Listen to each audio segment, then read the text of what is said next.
Not only do I know what happened, Jim, I can't say certain things without giving you my non-disclosure statement.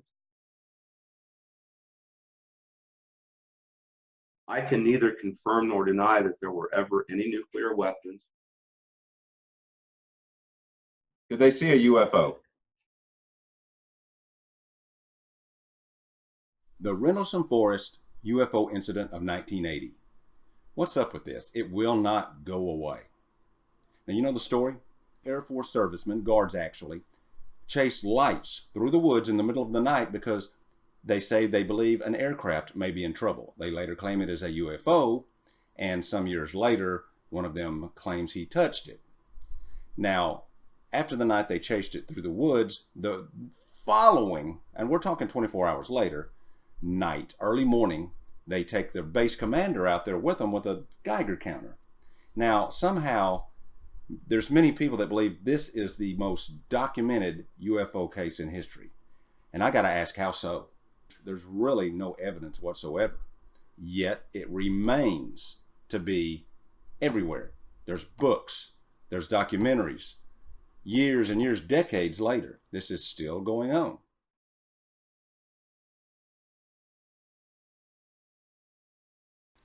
What really happened out there? Well, guess what? I know, because several months ago, a man named Bill contacted me, and we've actually become friends. He was stationed at Bentwaters Air Force Base, Suffolk, England, in the 80s, and the man was briefed on this very incident, and we'll tell you why here shortly. He knows exactly what happened, and if you will open your ears and listen, you will also know the truth about Rendlesham Forest, Suffolk, England, and the UFO incident of 1980. Here we go. We have Bill with us today. Hey, Bill, what's going on?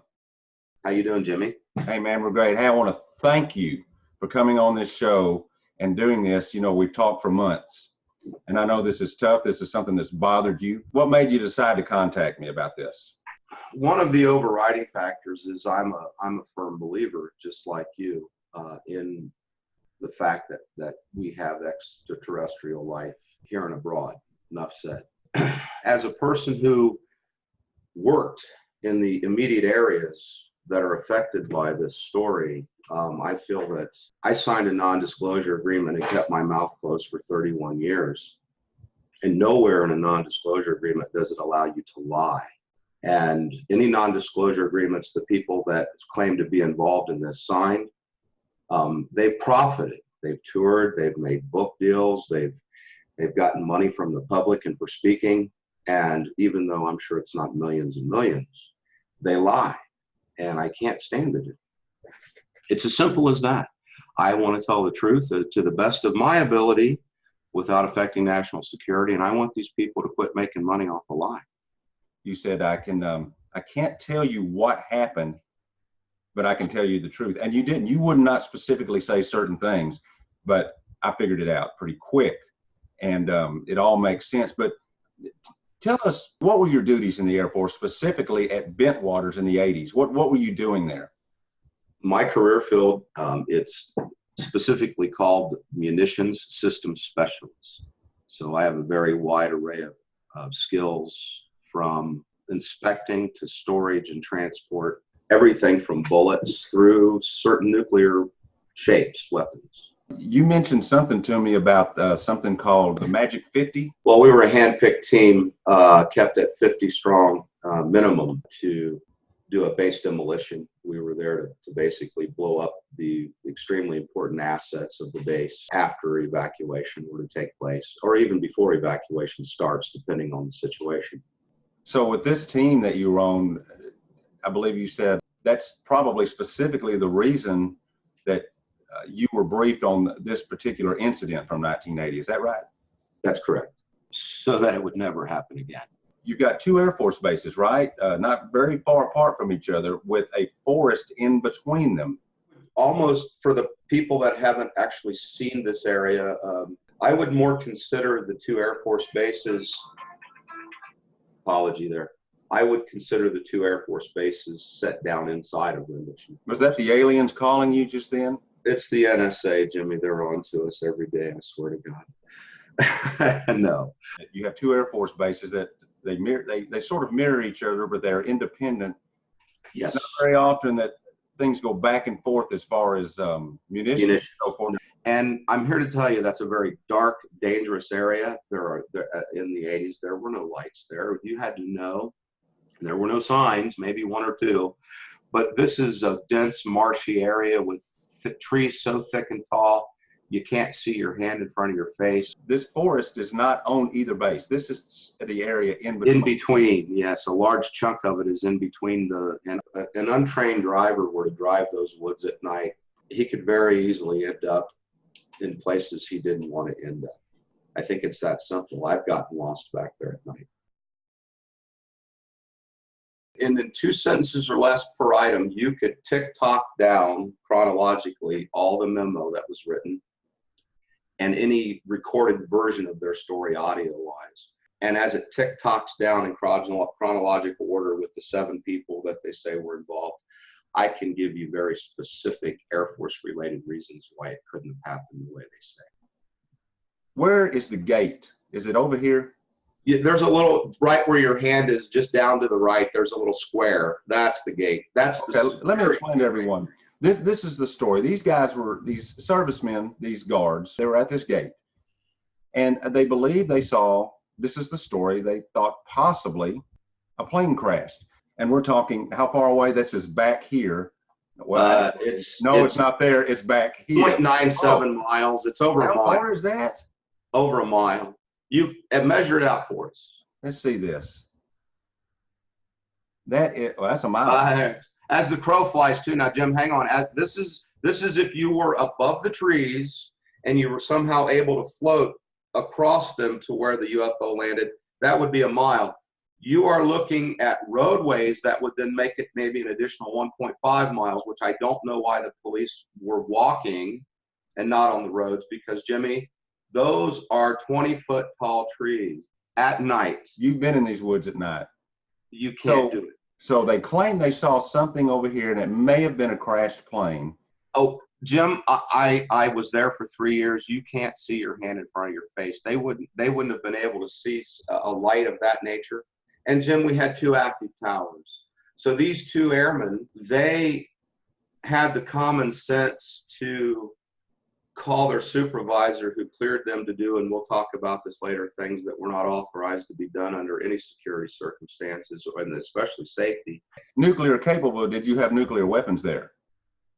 My NDA will force me to answer that question in this manner, Jim, and I'll say it once and we can laugh about it, but I can neither confirm nor deny that there were ever any nuclear weapons stored at, shipped to, shipped from, or transported to and from Bentwaters or Woodbridge Air Force Base. So what happens? Tell me what happens in real life, not the movies, but real life. Yeah. If these servicemen see lights come over and they think it might be a downed plane, what actually occurs?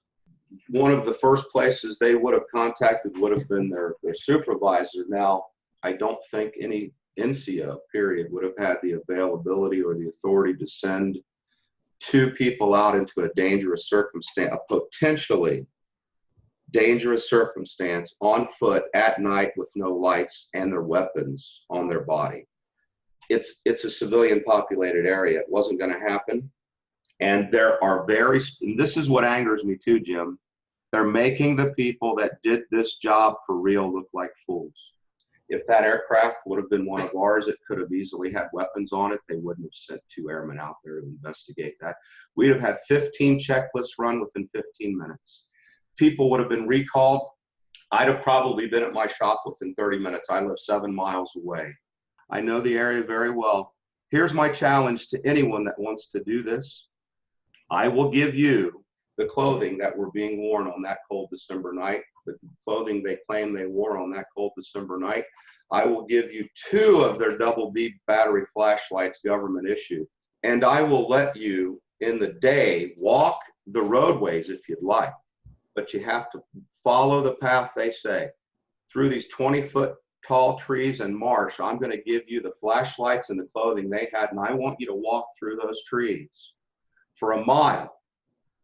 And I'm going to take the brightest spotlight I got, and I'm going to stand down there, and that's what you have to see, but you won't see it because you can't see it. It's too dense. It's too far away. And I want you to find me in a legitimate amount of time before the next morning, to see they came out here, they found it, they went back, they came back the next morning. Not only wouldn't they have been able to find it that night, Jim, they wouldn't have been able to find their way back. And they damn sure wouldn't have known. They didn't have GPS. They wouldn't have known where they were that night. It would have been so dark. And I know I'm going off a tangent here, but it's impossible. And what about taking the base commander out there the next day? Jim, I gave you a quote, I believe was by Warren Buffett. And he said, so let me ask you this, you hire specialists and then you just go do the job yourself.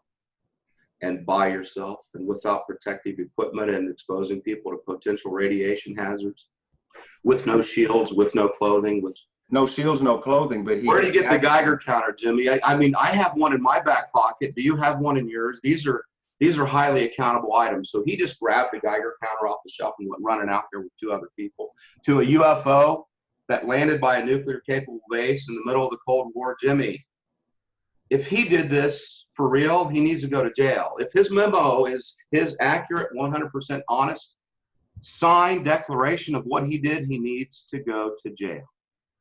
So you're saying that rules were violated?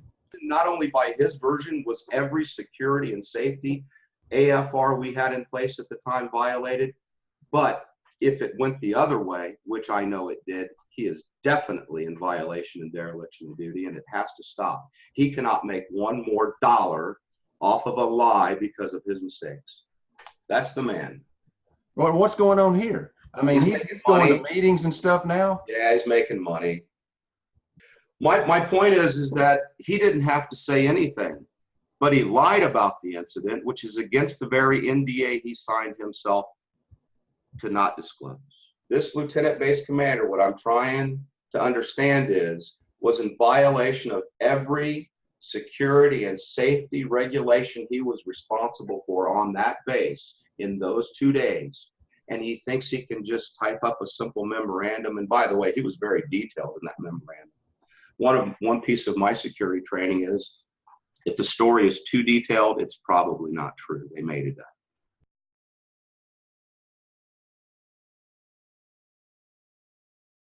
Not only do I know what happened, Jim, I can't say certain things without giving you my non-disclosure statement. Did they see a UFO? No. Here's one of the rumors going around. Okay. That they didn't see a UFO. It was a practical joke being played on them. This is a nuclear capable base on the front line of the Cold War, Jim. We had a real mission. I'm not going to joke about the shit we did. I worked 15-hour days for 3 years, and I worked my ass off during the wars. I'm not going to let these people make a fool of us anymore. We had a real job there. And yeah, one of the rumors was British Special Forces came and rattled our cage to see if we was on top of. Listen, people die when that stuff happens. That brings up the other rumor, and it has to do with equipment or something being moved through those woods in an unauthorized manner. Something happens, they get stuck. I don't know if they have a flat, they get in a rut, they tip over. Some rumors are the truth, Jim. End up having to make up a story. I brought it up to you before. You don't just come out and start laughing about it, and that tells me a lot. Also mentioned to me that you like the old decoy stories. And I don't think people realize what a decoy really is. A lot of people don't realize. What is a military? What is a decoy in the military? Just anyone that's interested. They need to be interested. Yeah, I believe this is very much a part of what. Well, from all points of view of history and war, deception is a big part of your game plan, and decoys came in many forms. I'm sure people are thinking of all kinds of them. A scarecrow's a decoy, Jimmy. So in World War II, my favorite ones were the teams. They were called decoy teams, special ops teams. You can move stuff around and pretend to be strong in areas you're not really strong in. Although they may not have ever perfected this, here's what I can tell you. Those decoys, when they were operational, were treated like the same thing. You had to be responsible for everything, just like you were real world, or people get killed. So you would have decoys to make it look like you had more tanks, more missile launchers, more personnel, whatever, and the associated items that went with that. And you had to treat them just like it was the real thing. If you were a nuclear capable base, the nuclear capable equipment would be possibly decoyed. Regardless of what we had, whether we had the real thing, whether we had trainers, whether we had decoys, whether we had equipment, the equipment was always treated the same. It was segregated from everything else. Why would they have something like that in those woods in the middle of the night? I do know why. I can't tell you exactly why, but I can tell you this because it's a matter of record. In these drawdowns and hectic times where you make stuff happen like this because of these inspections and because you got tons of money and people to do it with, we don't have that now. You make things happen very quickly. Well, unfortunately, in my career field, there were certain shops that were closed down at Bentwaters before they should have been and left open at Woodbridge that no longer needed. So you had equipment and trained personnel and facilities at one base that you didn't have at another in certain circumstances. Was there an inspection coming up and somebody had something that wasn't up to snuff and they needed to get it, I don't know from which base to which, but it sounds to me like if it was happening in the middle of the night, they didn't want anybody to know. Jim, right where your pointer's at, Right. Just up to the left, you see an L. It's a white L shape. It's a roadway that curves. It makes an L. There you go, right there. That's an L. You see that? The long part of that L is a giant road. That's a long, long, long, long, long road. Right. And isn't it funny how it ends where the UFO landed? Go back up to the right there where your hand is. That's a triangle. You see, stay right there. Just down to the right, that road turns off to the right. It actually can go both directions, but it turns off to the right very sharply. And it comes down towards the encroachment area. Right there, yeah, that's the road. Come on down, there you go. So if a person wasn't really trained, in my experience, the reason why I would never send anyone who wasn't trained out to do this type of a thing is because they would get so comfortable at night driving down that road thinking they're going to see the turnoff. They might pass it because there's no signs. And they might end up somewhere down where they shouldn't be or couldn't turn around. That might happen. That's why we get trained not to do that type of thing. As you look at these two bases, everyone, you can also look around and see lots of populated area. Now, we're not going to endanger the local population for any reason if we can't help it. We take these very seriously, and there is a possibility if somebody were to try to handpick a crew to do some funky crap they shouldn't be doing before an inspection, if that happened, they might get an untrained crew to drive down that road at night and get lost. That could very well happen, Jimmy. And if I did something stupid like that, I might make up a dumbass story like UFO. You can say something's a UFO, and you can claim you touched it and you got digitized by it and you can see where something landed. And I had a Geiger counter with me. I don't know where I got it. You can say that, Jim, but you don't have to prove it. He claimed he got a binary code or something. That's okay. And I'm not, he's a fellow airman. I like that though. He got digitized. He's a fellow airman, but dude, get out of here. Go get on your magic horse and ride away because I know what happened. And so Jimmy, listen, you can claim it's a UFO and you don't have to show any proof but a memorandum and some people willing to lie. If you get something stuck that you ain't supposed to be out there with in the first place, it's real. You got to get it unstuck. It ain't a UFO. And you got to get people with lidalls and you got to get cranes. And if you got something stuck out there, if you got it stuck, you still got to get the people that need to get it unstuck. And guess what? Some of those people aren't going to lie. They're going to make the proper phone calls and they're going to get maybe minimal personnel out there. If something like this were to ever happen, hypothetically, it would have been treated as a nuclear related incident. Now, the only thing to me above that's a UFO. Now, maybe top, tippy top, secret squirrel handshake, top secret is better. But the only thing that can outstrip a nuclear incident is UFO, isn't it? Especially one at a nuclear certified base. I need to clarify this. If this happened and there were no nuclear certified pieces of equipment, nothing, it would have been a non-incident. Somebody could have just called the local constable and he'd have said, okay, and they'd have got a crane out there, or they'd have got a wrecker, and they'd have pulled whatever was stuck in that dark marsh where the driver didn't know where he was going, and they'd have pulled it out and they'd have went on their way. Because we were authorized to move at night, just not explosives, without proper escorts and procedures. So if you just took a trailer out there and got it stuck, oh God, we're sorry. The farmer might have came out and helped you push. But if you had something you weren't supposed to have out there, Jim, you'd have caused a lot of problems. Now, here's my problem as a security officer, and just from the point of view of common sense. No one outside the gates needed to know that it was nuclear certified if that was the case. That all could have been handled internally. I guess it's a lot better to tell everybody, hey, look, we think we saw a UFO. It would have been better to tell people nothing, except for the fact that people saw things out there that was related to these lights. Read the memo. Even the local constables said they thought the story was concocted. The local police didn't believe it. As a matter of fact, I knew one of the constables. He drank at a pub that I drank at called the Green Man. And he asked me very politely, he said, you work around the security people, don't you? And I said, yes. And he said, why weren't we called the first night when they thought something was going on? Nobody even bothered to call the local police on sovereign British soil, Jim. If it's not a UFO, we need to say it's not a UFO and move on. Right. Now, I've never met Colonel Halt. He might be a really nice guy, and he might think like he is a patriot helping his country. It doesn't happen the way he says, ever. In anybody's imagination, Colonel Halt would never have ran out there if he thought there was anything as high-level potential security as a UFO in a nuclear-capable situation. This is busting people's bubble, you know that. I don't care. It's the truth.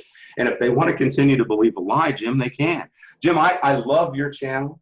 And I'll tell you this, the bulk of it I love, and you are absolutely right on the mark. So there's an area we can all agree on. And for you and I, that's the truth. You know, the truth is just that. That's another one of my favorite sayings. The truth is, it's a mutually agreed upon perspective. No one sees the whole truth ever. You can't do it. But you and I don't need to believe in this bullshit anymore. I let you in on the secret as best I could. Does everyone understand what has happened here? A story is concocted to cover up what would have been a major fiasco had any civilians seen those lights in the woods. Not UFO lights, but lights from a recovery team sent to pull Air Force equipment out of a bind. Air Force equipment that may have been transporting from one base to another nuclear weapons, launchers, trainers, decoys, doesn't make any difference. The world outside the fence absolutely did not need to know about this. You know, we all nearly died in 1983. The Soviets thought the United States had launched ICBMs, and if not for one Soviet man going with his gut and against standing orders.